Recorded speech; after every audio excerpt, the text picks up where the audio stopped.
Asalaamu calaykum asxaabteyda qaaliga soo dhawaada. maanta waxaan idiin sameeyey chicken ppq oo si khatar ah u sameeyey. Alaabtan ka sameeyey waa tan ila daawada. Inta waxaan kusoo shubay 4 qaado oo saliid ah iyo ppq suubkiisa oo 2 qaado ah iyo soy sauce madowga ah oo iyadana 2 qaado ah. Sidoo kale waxaan kusoo darayaa malab nooc kasta ku yaala 1 qaado macaan iyo tasti oo siinayaa. Waxaan kaloo kusoo daray yaanyo shiishiid oo 1 qaado ah, haruud oo nus qaado camal ah iyo paprikada gaduudan barbarooniga shiidan oo nus qaado ah.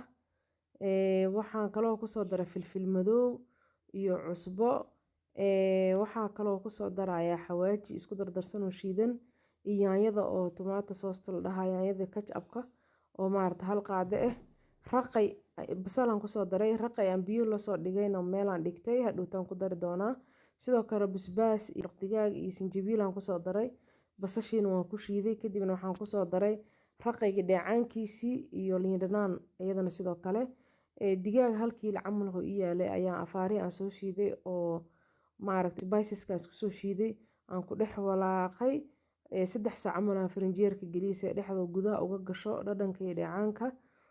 Kadibna 2 qaado saliid camal aan kusoo shubay birtaawo oo non stick ah. Digaagyaan soo saarayaa dabka dhexdhexaad aan uga dhigay. Ma daboolayo, hadaa dabooshid biyo badan ay ka dhalaysaa, zaid ay kaga karaysaa. Hadduu digaaga yahay digaaga maaragtay aan dabiiciga ahayn, kan dabiiciga ah waa daboolan kartaa.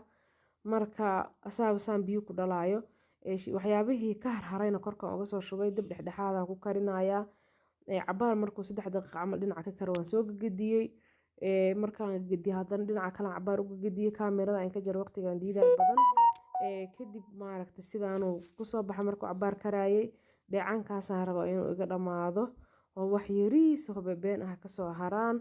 Hadaa rabtana waa ka dhamayn kartaa, laakiin dhadhan yar oo macaan u sameynaa, qaleelku ka ilaalinaya. Asxaabteyda qaaliga ah sidoo kusoo baxay waa kana kaali iska arag kusoo baxay dhadhankii iyo dheecaankii badnaa wuu ka dhamaaday. Hadda kaali iska arag kusoo baxay ilaa arka bariiskan qatartaha lagu cunayaa iyo cabbage.